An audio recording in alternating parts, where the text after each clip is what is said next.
Tahukah kamu fakta unik kucing?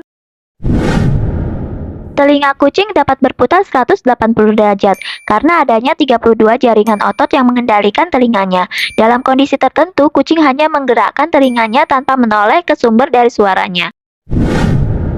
Kumis kucing adalah alat navigasi, dapat berburu dan menangkap mangsanya dengan cekatan meskipun dalam keadaan yang cukup gelap dan sempit.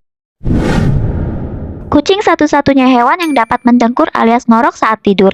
Suara itu bukan suara vokal. Rata-rata jam tidur kucing adalah 13-16 jam sehari.